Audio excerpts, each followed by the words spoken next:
Hi friends, అందరికీ నమస్కారం. Welcome to employees updates. Friends, ఈ ఛానల్ ద్వారా టీచర్లకు, ఉద్యోగులకు మరియు పెన్షనర్లకు సంబంధించి ఎప్పటికప్పుడు లేటెస్ట్ అప్డేట్స్ తెలియజేయడం జరుగుతుంది. సంఘాన్ని రద్దు చేసే హక్కు సీఎంకి ఎక్కడిది? ఏప్రిల్ నుంచి తీవ్ర స్థాయిలో ఉద్యోగుల ఉద్యమం. ఏపీజీఏఏ రాష్ట్ర అధ్యక్షుడు సూర్యనారాయణ రాజ్యాంగబద్ధంగా ఉద్యోగులకు కల్పించిన హక్కులను ప్రభుత్వం హరిస్తుందని గవర్నర్ను కలిసి మెమరాండం ఇచ్చాం.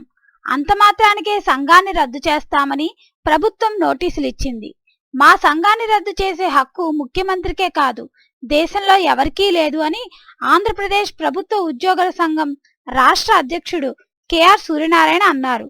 ఉత్తరాంధ్ర పర్యటనలో భాగంగా గురువారం విజయనగరం వచ్చిన ఆయన విలేకరులతో మాట్లాడారు. జీతాల విషయమై పలుమార్లు ముఖ్యమంత్రితో పాటు పెద్దలందరికీ విన్నవించుకున్నామని చెప్పారు.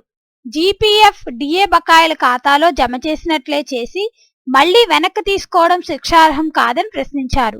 2021 ఆర్థిక సంవత్సరానికి జీపీఎఫ్ ఖాతాలో 11,000 కోట్లు ఉన్నట్లు ప్రభుత్వమే ప్రకటించిందని గుర్తు చేశారు. గత ఆర్థిక సంవత్సరంలో ఎంత ఉందో చెప్పడం లేదన్నారు. ఈ సొమ్ము ఖాతాలో లేదని కాగితాల్లోనే చూపిస్తున్నారని తెలిపారు.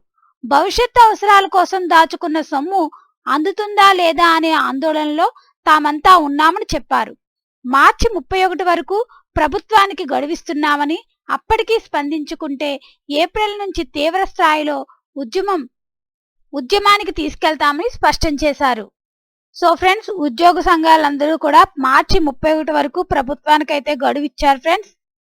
దీనికి సంబంధించి ఎటువంటి అప్డేట్స్ వచ్చినా మన ఛానల్లో తెలియజేయడం జరుగుతుంది. ఈ వీడియో కనుక మీకు నచ్చినట్లయితే లైక్ చేయండి, షేర్ చేయండి, అలాగే మన ఛానల్ సబ్స్క్రైబ్ చేసుకోండి. Thanks for watching this video.